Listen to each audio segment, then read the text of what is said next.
before we wrap up the conversation about the referendum, because it is such a topic of discussion at the moment, what is your position and your view on dual citizenship and holding such and being in the member of parliament? Let me say this as a kind of precursor to answering you. I've tried not to say too much on the constitutional reform issues because there is a strategy to literally take all my statements and turn them into political fodder. And I didn't want anything that I said to be used as an excuse not to proceed, because we got the sense that people were looking for excuses not to proceed with the constitutional reform. So I deliberately, totally stayed away from it.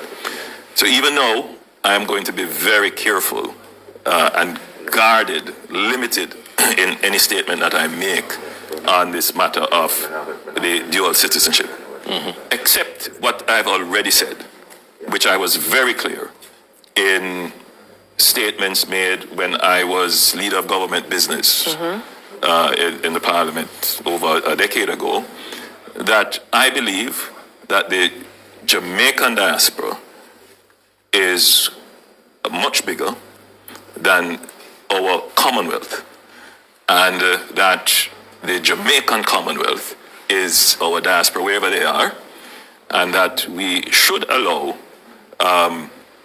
persons with Jamaican citizenship to be able to serve Jamaicans in our parliament politically. So for me, it doesn't matter what other citizenship you have, once you swear allegiance, being a Jamaican citizen, to Jamaica. That would be my stated position.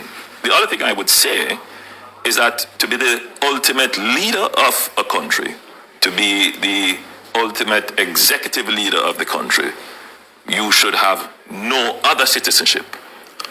There should be no question by your citizens that you lead, that you have somehow split loyalties, that you have a parachute should in case anything go wrong, that you may not be subject to the full force of the laws of the country that you serve because you are a citizen of another country.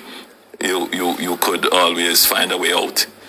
So, and I think that is important. I think in the minds of every Jamaican, the question would be, is the leader of your country fully, wholly and solely committed to your best interest, and there is no other loyalty or interest drawing on the decisions that they make? I think if you allow that, in other words, if you allow the leader of the country, in whatever position that leader is, to have another loyalty, then every decision that that leader makes will be open for question. So it is an untenable situation. And if you intend to become leader of the country, in whether as prime minister or any top leadership, or leader of the opposition, or to head the parliament or whatever it is, you really should divest yourself of any other loyalty that you may have.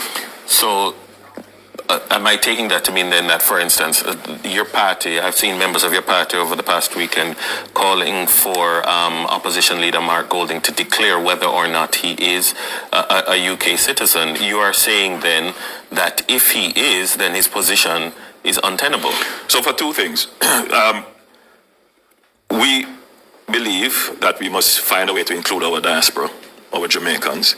So once you are a Jamaican, you have Jamaican citizenship, we believe you should be entitled to enter our parliament and serve. Right. However, having entered the parliament, if it is that you intend to become the ultimate decision maker, then you must divest yourself of any other loyalty, even if it is not required legally.